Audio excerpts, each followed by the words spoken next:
Ruthann, today's Talk CDL podcast is brought to you by Carter Lumber. Carter Lumber is a company with over 160 locations east of the Mississippi that is looking for Class A and Class B local home everyday drivers. Just go to carterlumber.com/TalkCDL. That's carterlumber.com/TalkCDL. Fill out the short form and they will get you in. Ruthann, it's Talk CDL time. Yay! It's my backup crew. Yeah, as we're the only ones in here. And listen, I just wanted to kind of give a shout out to how about we give a shout out to the convoy first? Okay. You know, those guys have been, working hard. I hear there's like 6 or 7 convoys. They've all joined up in Hagerstown, Maryland. And they've been peacefully protesting, running the convoy. And, hats off to those guys that paid for their own fuel and the families and everybody that came out to support them, feeding them and supporting them. And everybody that got up on the bridges and had signs and took their time out to get out there and cheer these guys and gals on. Thank you on behalf of all the convoy, and good for everybody. Yeah, they're doing something with a purpose. Yep, I'm all for peaceful protest. Mm-hmm. All right, moving on, Ruthann. I want to also mention the Mats. Mm-hmm. The Louisville Truck Show starts on the 24th of this month, which is less than 2 weeks away, and you and I are going to be there. Lord willing, we'll be there. We are going to be there, and we're going to have our Talk CDL hats and shirts on, and we are also going to have our equipment with us, mobile equipment, and we'll hit a couple companies, and maybe we'll do some interviews with some drivers. We're just going to be walking around and having a good time, shaking hands, and just taking in the sights. What do you think? I think that's wonderful. I think it's great. Awesome. And if you haven't registered for MATS yet, go ahead and use our special code, which is NEP18.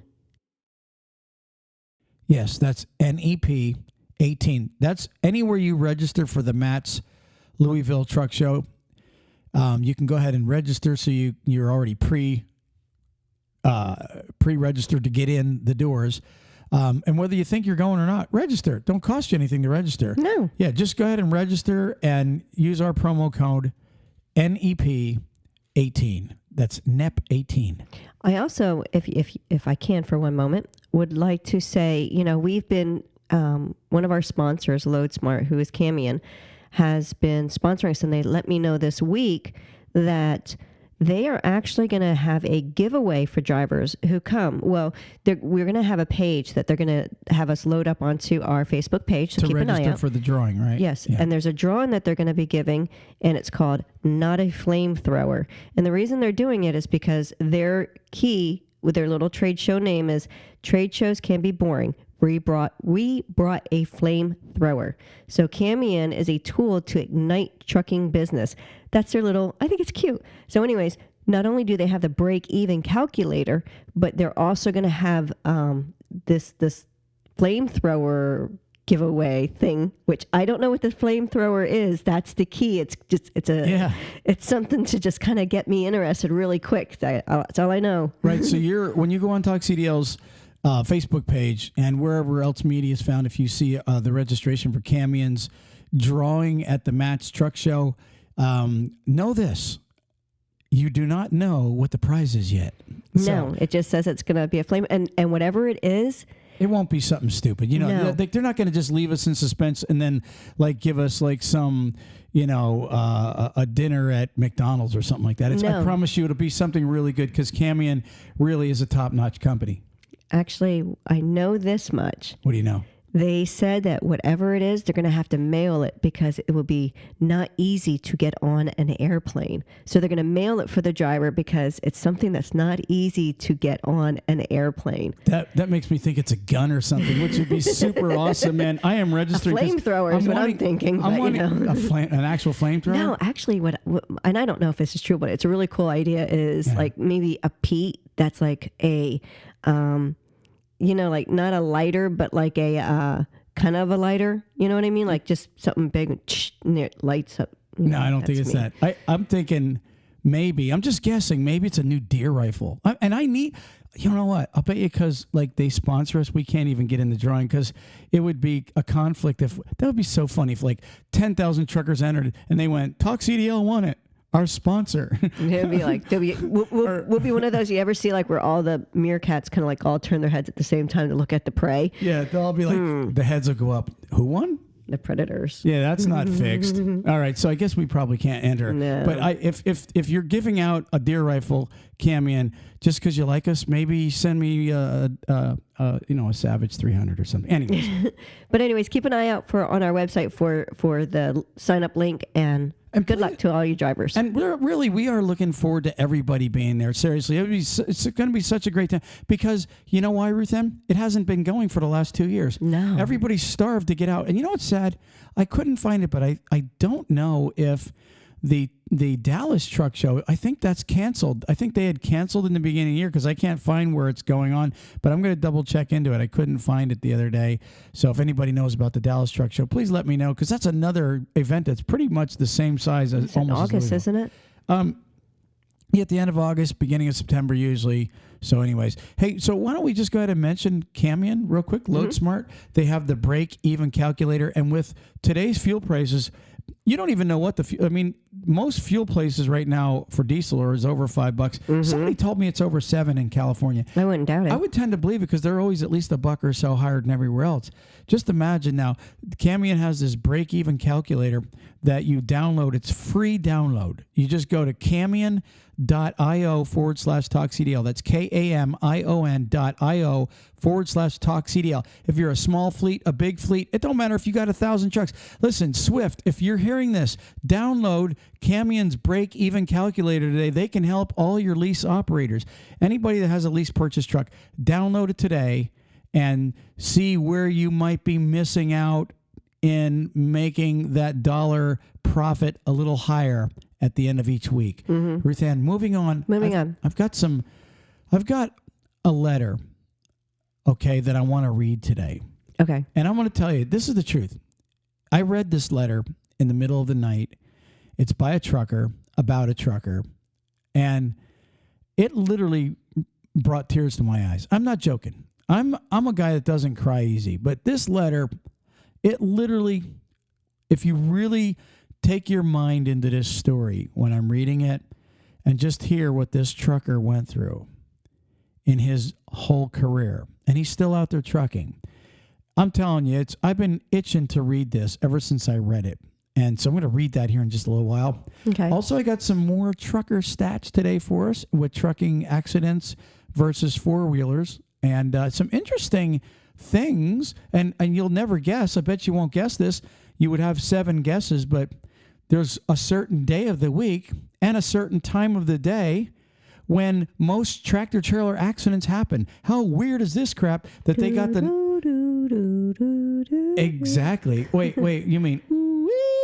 Well, both. Or wait. That's good. That's a good one. The Twilight Zone. Yeah. But no, seriously, like there's a certain time of the day and there's a certain day that the majority or the highest percent of accidents that happen to semi-trucks. And I'm thinking, whoa, you might want to shut your drivers down for these couple hours where these accidents seem to break out. And you and I got a good theory, Ruth Ann, on why they happen, and we'll be talking about that also. Right. But as soon as you get started on that, but while you're getting ready, I'm going to say something. How many of us still, when we're sitting there in an airplane, look out the window for the guy from the Twilight movie? I know I do. You still look out the window? I still will look, even though I know it's, not true. When I'm in a plane, I'm going to look out, and I actually imagine the guy sitting there, and I like, woo, that was creepy. Anyways, go on. Oh, yeah. I've got some really scary airplane stories, but, I don't feel like telling them right now. But you remember the first time we flew together? Yeah, I remember that. And that was the scariest plane ride I've ever had in my whole entire life. And I was literally kissing the ground when we got down. It was that bad of a flight. But we won't get into that right now. We'll leave that for another day. We'll leave that for another time. Anyways, I would like to get started right now with this letter. But you know what? Why don't we go ahead and mention one more sponsor? And we're going to go ahead and mention national carriers. Phone number is 888-311-7076. And they're looking for lease operators. They got those beautiful T680s. If you want a lease purchase, percentage, reefer, or if you're a student graduating trucking school right now, they will bring you in. I'm being told most truck drivers can't become a lease purchase driver until they've got at least 1 to 2 years experience, Ruth Ann. With National, you could come in, become a company driver for a short time, and when you understand the leasing, they will put you in there. 888-311-7076. Ruth Ann, moving on, and I want to start with this letter. Okay. Now, I'm serious now. I mean this sincerely. This letter, if you don't feel touched, yes, thank you for that word. If you don't feel touched, I mean this, you have like a numbness to your heart. Now, I'm serious. Now, listen to this letter. This is by Shawn Dirkson. He was on the show a couple of years ago. And real nice guy. And he wrote this letter. I call it advice from an old school trucker. And I mean, this is not the same advice that you would think you're going to hear from an old school trucker. Like a lot of people think they're just going to put down the next generation and all this other crap. This is not what this is about. This is about a man that drove a truck almost in his entire life, his family life, and what he went through. Now listen to this. Shawn writes, "Well, I finally did it. Tonight at the truck stop, I saw an old timer of a trucker come in, and man, when I tell you he's an old school, I mean it. He's very old school. He checked all the boxes. At this point, I had yet to order my food. So when he and I saw each other, I just blurted it out.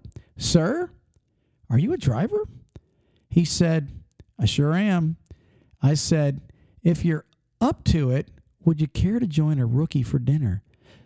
Now, isn't that interesting? Now, you think about that. Now, this is Shawn. We know Shawn. I know Shawn. I watch his posts. He's on my media, and I watch it. I follow him, and he follows me. And he's all over the country. He's got a nice red Peterbilt. It's 389. He's pulling a flatbed. And he runs a true 48, and he lives up in the Northwest. I think he was living in Tennessee or something, and then they just moved out there a year or so ago, 2 years maybe. And this guy is a true trucker, loves trucking. He's always shining his truck. He's always talking about, keeping the industry clean and doing the right thing. Shawn's a good guy. And so if anybody tells me they just went up to a perfectly good stranger that looked like an old school trucker, I would tell you Shawn would be that guy. Shawn would be the guy to approach somebody that you don't know and say, "Sir, would you like to have dinner?" I kid you not. That's Shawn. He's just an outgoing guy. Here's what it says. Now he's talking about the guy. He says he smiled really big and said, "Well, I guess so," in a joking manner. "Yeah, I'll have dinner with you." This man was probably in his late 60s minimum and seemed like a happy guy. He had on one of those shiny Peterbilt trucker coats with the striped collar and cuffs with a faded flannel shirt underneath. He removed his coat, and he had a pocket full of ink pens and an eyeglass case, just like my granddad used to wear in the same way. Isn't that, now, seriously, do you remember them old timers? Mm-hmm. Did your grandpap used to have a bunch of pens in his work shirt? My grandfather drove heavy equipment. Okay. So I'm not sure.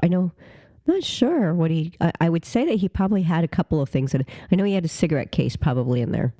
Yeah. My grandfather always had something in his shirt pocket. He wore what's called Dickies, and he had he'd wear a t-shirt, but then on top of the t-shirt, he had work shirt, one of those work shirts and work pants. He was an owner operator.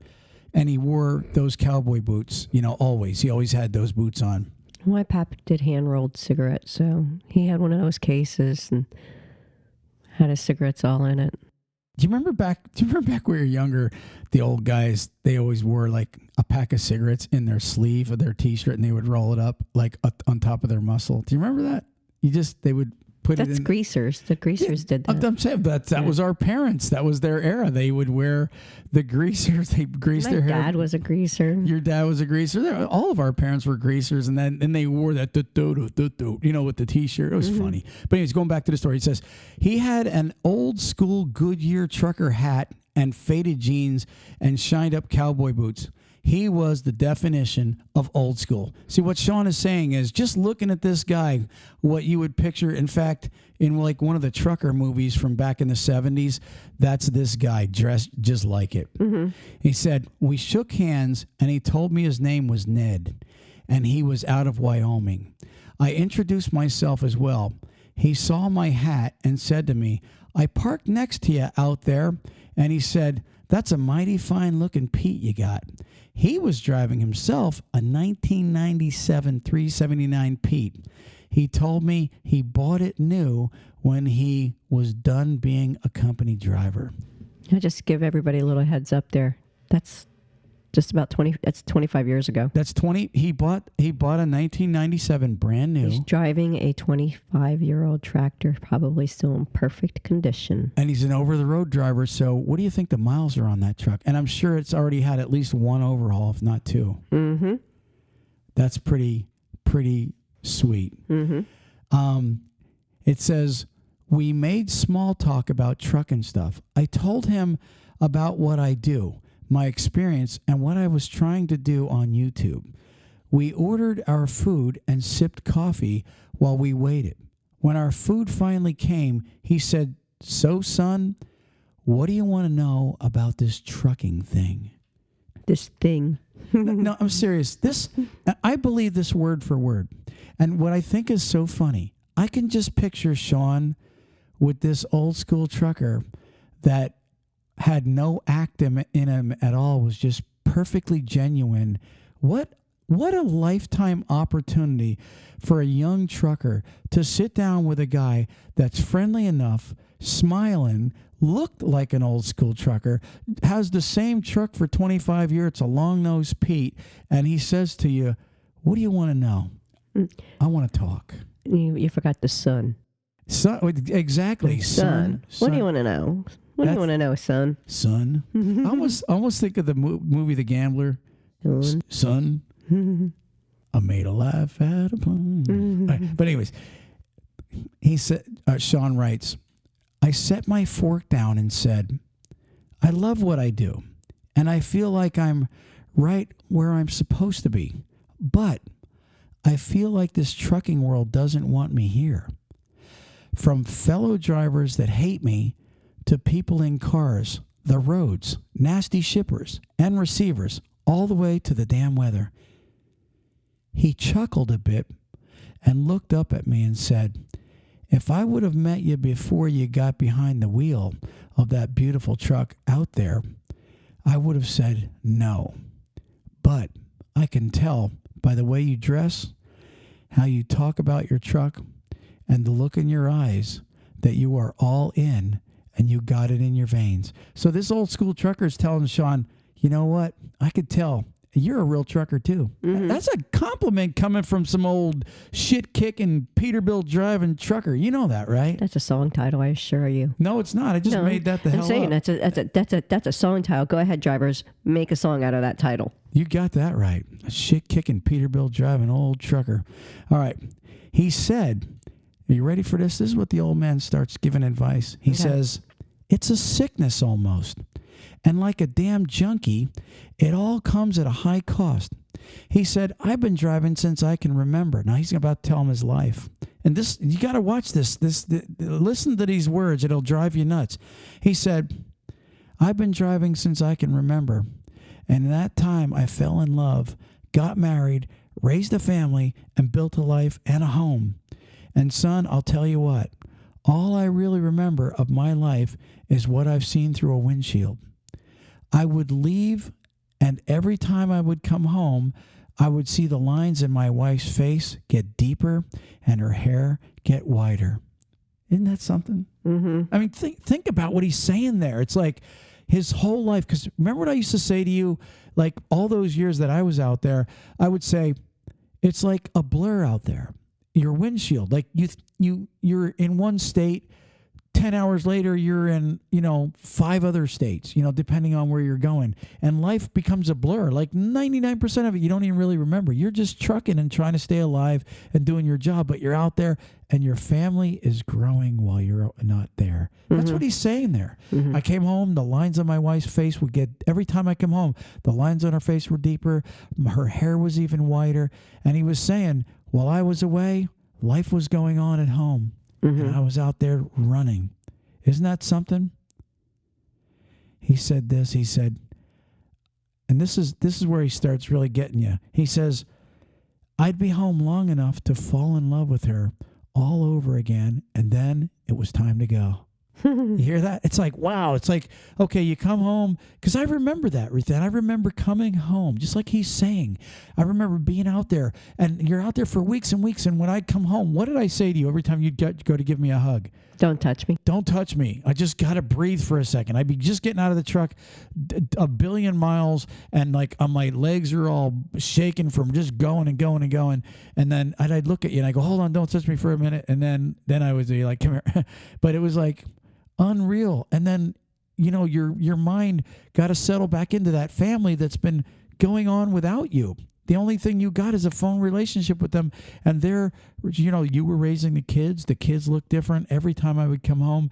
And it's like a trucker's got to have that in the back of his mind that I've got a family. I've got a family at home, man. And here I am 2 weeks away from them. And you know what? When I get home, they're going to look 2 weeks older. They're going to look 2 weeks older. And in a year from now, I'm going to see them a whopping maybe 24, 25 days out of the year. And by the end of the year, you know what? They're going to look different. If I take a picture of them now in a year, my wife's going to look like somebody that I didn't get to see grow. Isn't that beautiful? It's a beautiful thought. This guy's putting it in words, and it's so beautiful. He says, I've cried all over my steering wheel more times than I can count, and lost more friends over the phone than I'd care to mention. You hear this? This is what this old timer's saying. Every time I left, I cried. I lost friends. Nobody was there. He said, I came home to a wife that told me the doctor said she's sick. I didn't think I'd get choked up. He says, not long after that, he said, I got the call telling me I need to park the truck for a while because she doesn't have much time left. Crazy bladder, huh? It's amazing. He said, son, this is a burden the good Lord asks us to carry when we take on the job of being a truck driver. This letter ain't over, trust me. He says, hell, most of us can't think of one damn reason on why we do it other than we love it. He looked into my eyes and said, I'm sorry, son. Like I told you, it's like a drug. He told me, my advice is to stay away from the miserable people in the industry that try to stomp out your love for this. He said, they only care about the paycheck and hate what they do, and they want you to hate it too. He said, because if you don't, they will be forced to realize that they need to start asking themselves some real questions on why they are out here. He said, buddy, no matter how hard you try, you can't help those folks. There's a guy out there like his whole life that's gone through all this. Then he said this, does your boss know your name? I said, yes, sir, he does. He said, does he care about you? And I said, yes, sir, I think he really does. He said, then good. Nothing worse than trading years of your life and moments with the woman you love for a company that could care less about you. That's true. It's 100% true. I mean, honestly, this is why truck drivers hate it when a company don't know his name and it seems like the company doesn't care, because the trucker has a heart. He's out there and he's got a family and he cares. And when you got some dispatcher or some company that's saying, just get the load there, stop being a pussy and get there, don't worry about your family, blah, blah, blah, blah, blah, you'll see them soon, blah, blah, blah, blah, blah. You know, those truckers, they're thinking of the time that they don't have with their family. And like this truck driver is saying, Man, if you find a company that cares, that's precious. It's like it's weight in gold, because like he said, there's nothing like trading years of your life and moments with the woman you love for a company that gives a flying rat's ass less about you. That's true. He told me to max out my life at home every time, especially with my wife.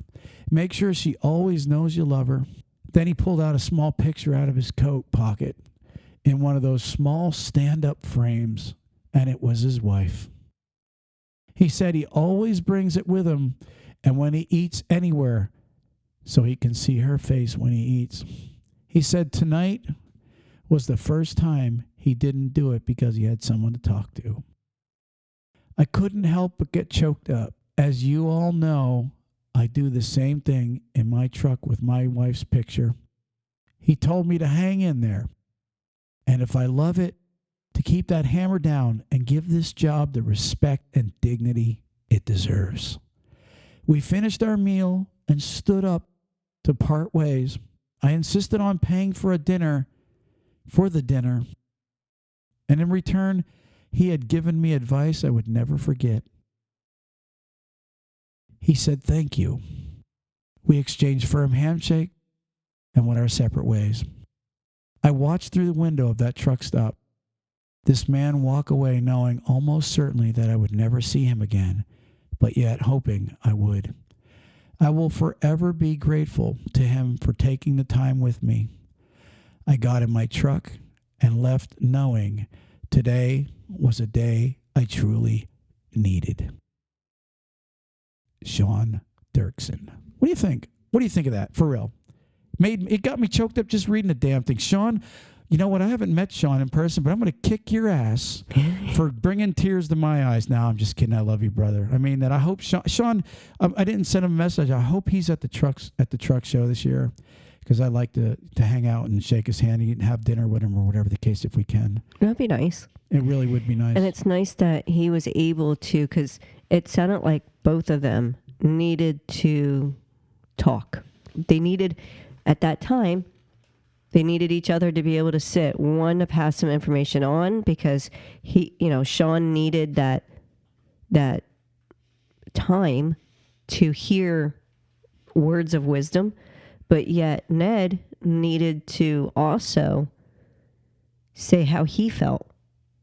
And, it was something that was it was truly beautiful. It would have been nice to be able to be there and tell them how great they were both, too. I got a message for Ned from Wyoming.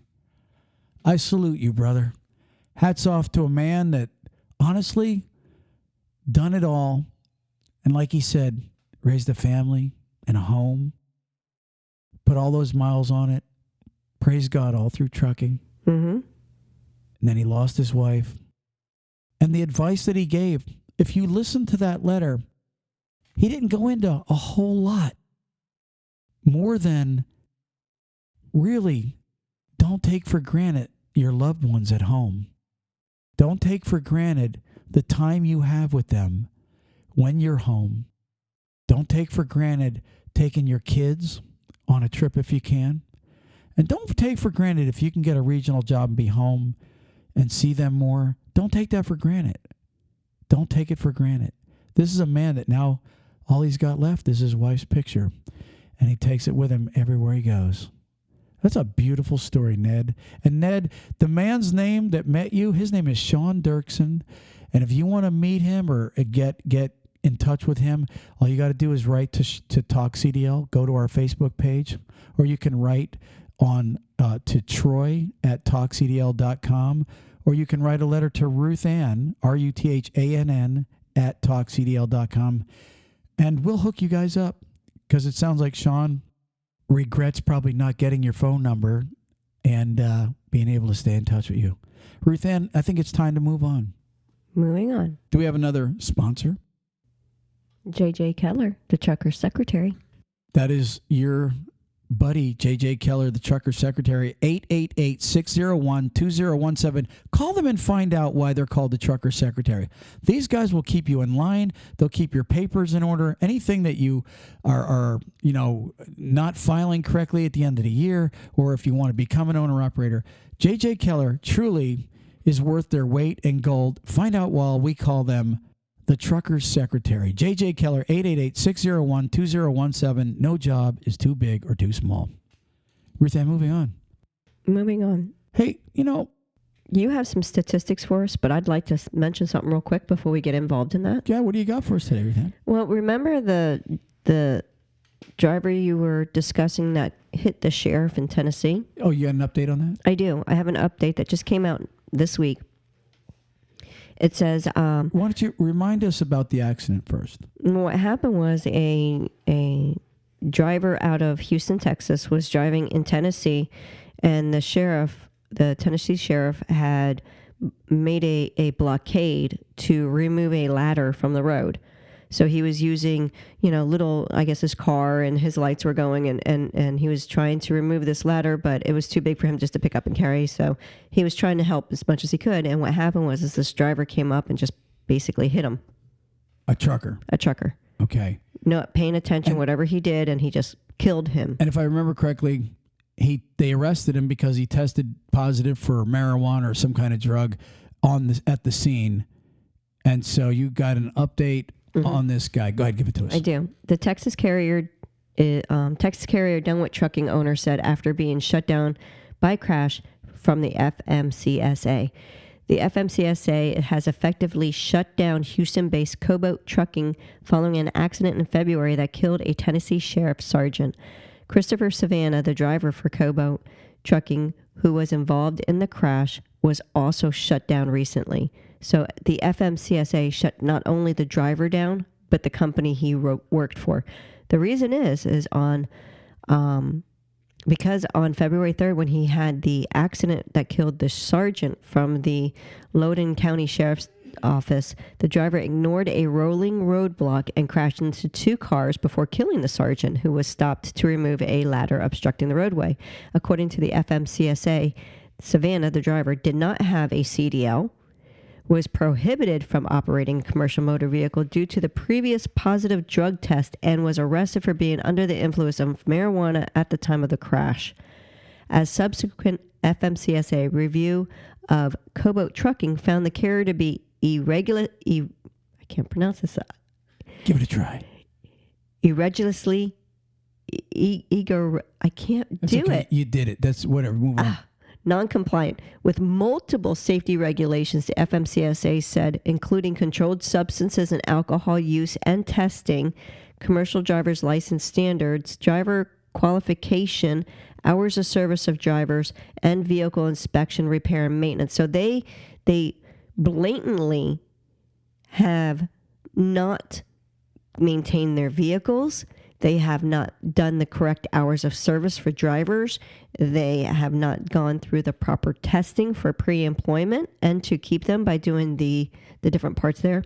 So Kobo owner Frederick Botend noted the situation capped a 3-year stint in trucking. So he was only in business for 3 years. Well, still. So he had one truck? One truck. The single truck is a 2019, and it remains impounded in Tennessee where the accident happened.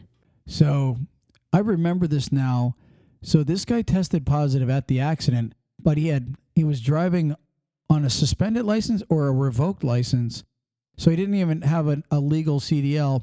And the reason he didn't have a legal CDL is because of another drug charge involving something else. Mm-hmm. So it's like the guy's on dope, and then he gets into an accident or whatever the case is. They take his license, and then he blatantly gets in another truck. You would think if you got into a truck without your CDL, you'd be like the most cautious guy there is in case you were coming up on a scale, any kind of an accident. No, what did this guy do? Went and got high and then drove a tractor trailer again. So is he still in jail, or don't you know? Honestly, I have no idea. I've been reading over this, and I haven't seen Okay. exactly where it says that he is still in jail. Listen, y'all out there, truck drivers, the moral to this story is, seriously, take your CDL serious. There's a lot of people out there that have failed drug screens, have had DUIs, and honestly, Ruth Ann, they had a second chance and they cleaned up their act. There are people that have cleaned up their act. Yeah, there is. You can never just throw stones at anybody for their mistakes. But when you blatantly get back in a tractor trailer and do the same garbage, guys and gals, you have no respect for that CDL. What's this? In all honesty, what do you think this guy, and I don't know what his skills are, but what's he going to find that can pay like a tractor trailer job? And what's he going to find, to be honest with you, truckers love it, not just because of the money, because there's a lot of freedom in trucking. You're out there without anybody watching over your shoulders in most cases, and you're just traveling. And that's what a trucker does. Man, to give that up, to me, it makes my stomach sick just knowing the guy gave up he shit all over his CDL, Ruth Ann. It's disgusting. I mean, you just don't do that. Wow. Let's move on.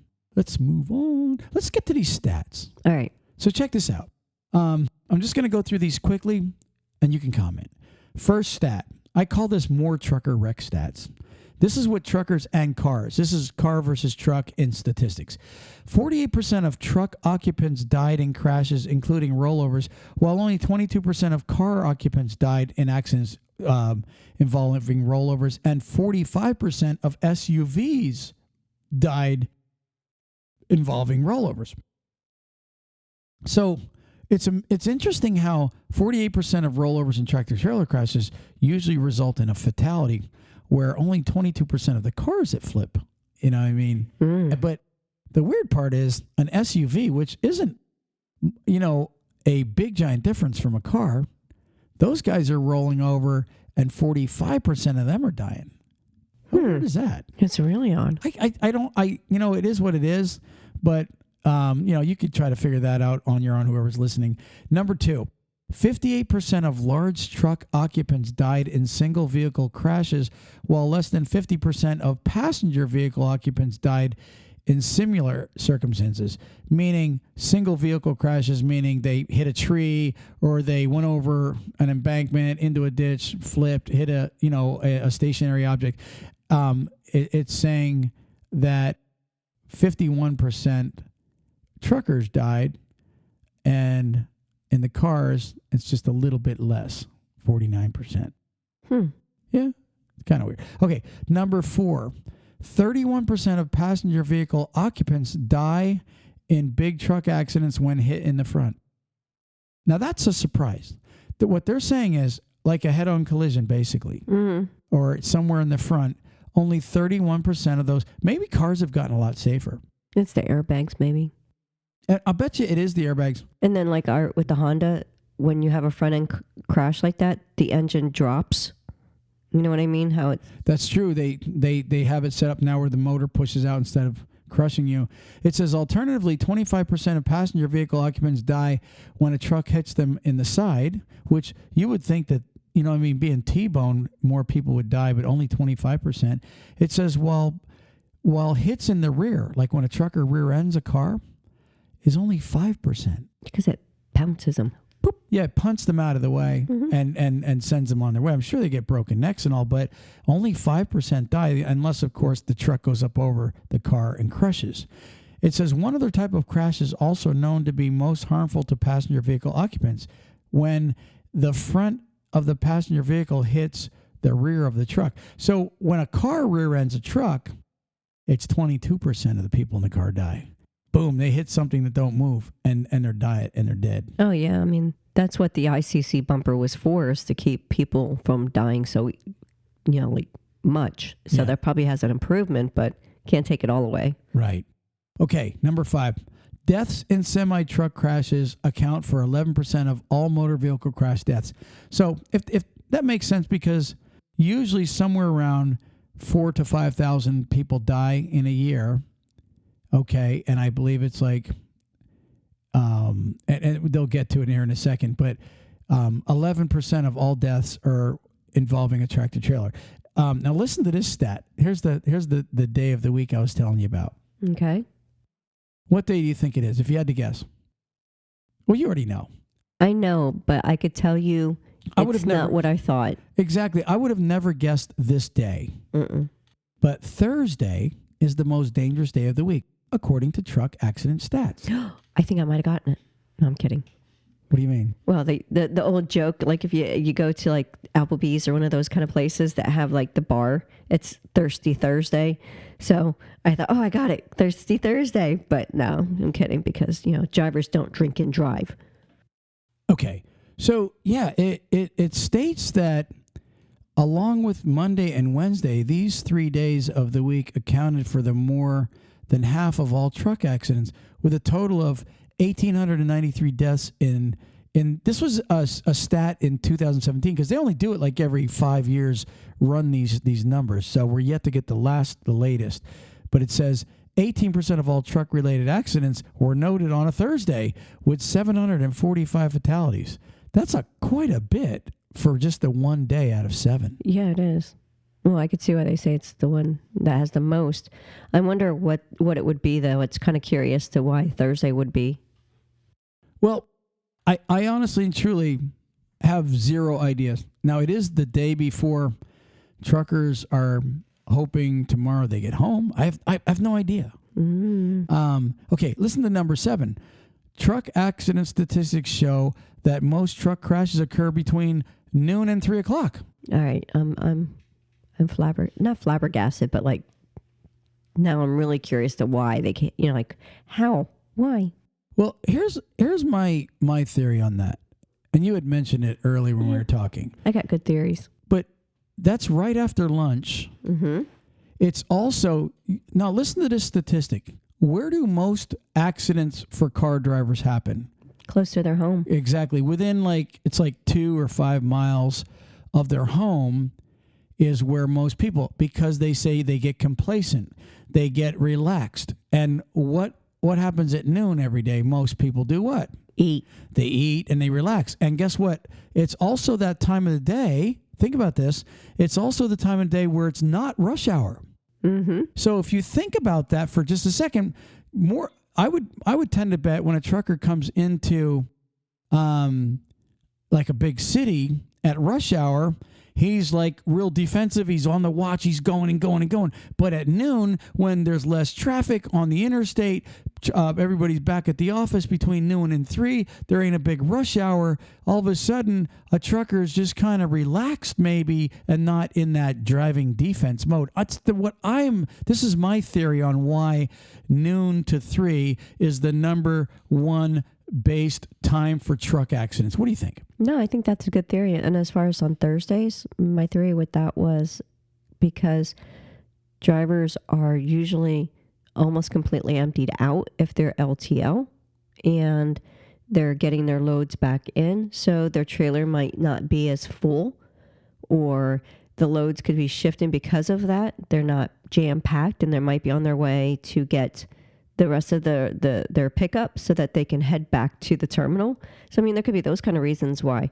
And, I like the analogy of the noon to 3, because if a driver, anybody, when I eat, the first thing I want to kind of do sometimes is take a nap, because I get tired. Oh, yeah. So, if a driver goes and eats and it doesn't help when you get all the buffets. I'm just saying they kind of have a lot of mixture of food there. And I'm going to get my money's worth out of that buffet. And you get a little tired after you eat some of that gravy over top, like open face sandwiches. I'm telling you. You're making me full just thinking with mashed potatoes. All right, I'm getting stuffed. Green corn. Oh, I'm going to throw up. Too much food. Oh. But yeah, you're right. And that is, you get tired, you're complacent, you're relaxed, and you're not on his guard. That would be my guess why truckers. So if you're a safety director, start putting out notes reminding these guys, hey guys, wake up. It's noon. This is the time where truckers relax and get into accidents, according to statistics. And we're going to put the credits up in the podcast, and you can see where we got these statistics. And they actually come from highway safety I'm not sure if it's FMCSA or one of them. It gives the name of the people that are giving it. Listen to this. A little over half of all truck-related accidents occurred on major roads other than interstates and freeways. It says a report showed such major roads were the location for up to 52% of all large truck-related accidents. At the same time, interstate and freeway witnessed only a 32% of such accidents, while only 15% of large truck vehicle accidents occurred on minor roads. And my theory on that one is interstates, everybody's merging in the same direction. Okay, I think where you get a lot of your accidents on your highways is because they don't have get-on ramps. They have stop signs and red lights where people pull out in front of truckers and all kind of people and not realize how fast the car is coming or the truck. And that's where they get into these accidents, Ruth Ann. That would be my guess. Mm-hmm. No, I would agree. Okay, moving on. Number 9, it says the top truck accident cause is mechanical defects. Most often include tire and brake issues. When it comes to truck defects, issues with tires, wheels, and brakes seem to be the most common cause of accidents. On top of that, the more recent electronic system incorporated in trucks are just as risky, as well as steering wheel accident defects. And my guess is Peterbilt, Freightliner, and all these guys, even though, like it said, steering wheel and brakes, even though they don't build the steering wheel, they still hold responsibility for choosing the steering wheel manufacturers. Mm-hmm. And so they're kind of backing each other. So all I would say is, we need better equipment out there, guys. And hopefully it would deter more accidents, Ruth Ann. Number 10, up to 30% of fatal crashes and 12% of injury cases in work zones were wrecks involving big trucks. It says that the data has been extracted from the latest case reports showing a steady rise in accidents in work zones.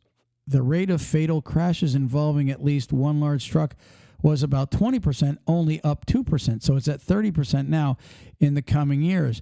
As it seems, truck driver negligence, as well as the remaining vehicles in the respective zone, is the main reason behind such accidents. You'd think by now, when you go through a work zone, I mean, they've really made a lot of rules up where you can't go through it when you're you can't even have your phone in your hand when you go through a work zone. Even a car, you're not allowed. No, yeah. Or a school zone. So you would think that it would start lessening because, I mean, we've had construction on 19 now for, I don't know what, 4 years? And four decades. It's what it feels like. But we'd think that would start lessening as far as, it's getting too common not only to see the work zones right now, but to keep having the accidents is kind of pitiful. Well, I'll be honest with you. I'm going to tell you, I also blame the police. The reason I say is because I never see anybody hardly ever pulled over in the work zones, but people are doing 20 and 30 over. Some of them, yeah. I think if the cops would make a better presence and start writing out tickets, it's not their fault that they're doing it, but it's their fault that they keep doing it.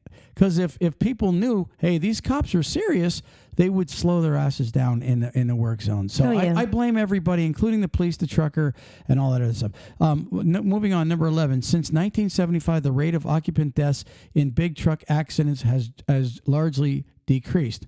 You hear what he said? The rate. Mm-hmm. The rate has dropped. It says the number of actual deaths in vehicle and truck occupants per truck miles traveled has decreased in most recent years, especially compared to 1975 when fatal truck crashes was initially collected. Numbers changed from 916 deaths among large truck occupants and 2,757 deaths among vehicle occupants. It says per 81,330 truck miles. So here's what it said: 916 deaths and 2,757 deaths. It took only 81,000 miles to accumulate those deaths. He said it changed to only 683 deaths and 2,797 death cases, respectively, for 297,593 truck miles traveled. So we now travel 300,000 miles to get less deaths. So we're going longer. That's see what good. I mean? It only used to take 81,000 miles to get that amount of deaths. Now it takes almost 300,000 miles to get. So that means there's less accidents. Yeah, I mean, that's good. That's showing an improvement, which is great.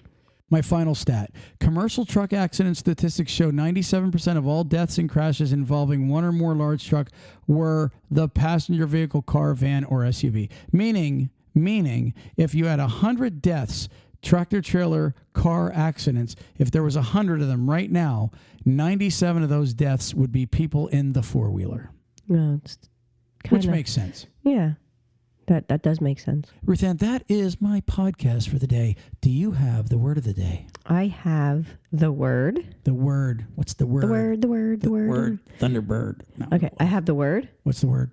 The word is... Are you ready for it? Yes. Okay, I got to turn my volume on. Decussate. Decussate? Decussate. Decussate. Decussate.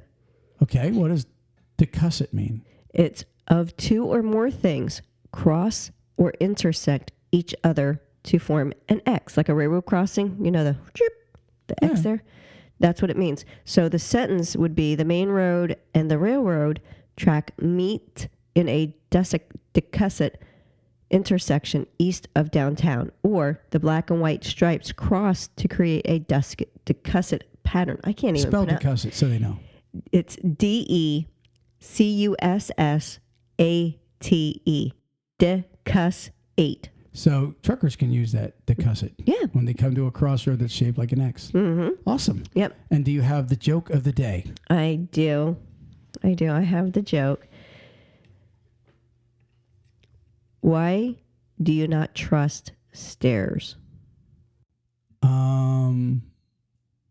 I don't usually trust them to begin with. I'm afraid to fall down because you can fall down and break your neck.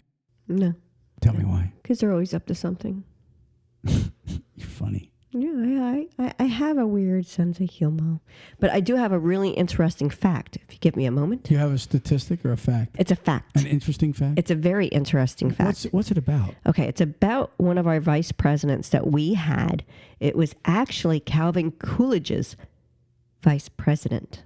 And what was the the VP name for Calvin Coolidge? It was Charles Doss. Charles Doss, D-O-S-S? No, D-A-W-E-S. Okay. I mean, I'm honestly and truly, I don't remember the guy, but... No, I don't either. How long ago was he VP? He was VP in 1911. No, wait. Somewhere in that area. Okay. I have here, he didn't actually say, but I mean, if it was Calvin Coolidge, as it was back then, but it just says that he was a self-trained pianist, as well as a banker. And in 1911, 14 years before he became Calvin Coolidge's vice president, he wrote a short instrumental piece titled Melody in A Major. That's pretty interesting, but here's where it comes extremely interesting. In 1951, when he actually died, the American songwriter Carl Sigman put lyrics to his Melody in A Major and called it It's All in the Game. Then 7 years later, Tommy Edwards became the first black artist to reach #1 with his doo-wop version of that song. And since then, it's Nat King Cole made a version in 1957. It's All in the Game? It's All in a Game. Elton John did an upbeat cover in 1970. Elton John did? Yes. Wow. Van Morrison did a sorrowful take of it in 1979. Now remember, it's called It's All in the Game. Van Morrison? Yeah. We can't play the song, but driver, you can look it up. Ask Siri or Alexa. Then Isaac Hayes did a remix of it in 1980, and Merle Haggard, for you country fans, did a country creation of it in 1984. Nice. So the VP wrote a song that's going on today, written and rewritten by big stars. Right. They all did their own version of it, and he is one of the only vice presidents that made a song. So I thought that was pretty cool. That was pretty interesting. Ruth Ann, we are out of here. And listen, before we say it, please keep in mind, we'll probably get at least one more podcast in before we get to the show. Please look us up if you're going to be at the show. We'd love to say hi and share a laugh with you guys. And we are out of here, Ruth Ann. Peace. Peace. Praise the Lord.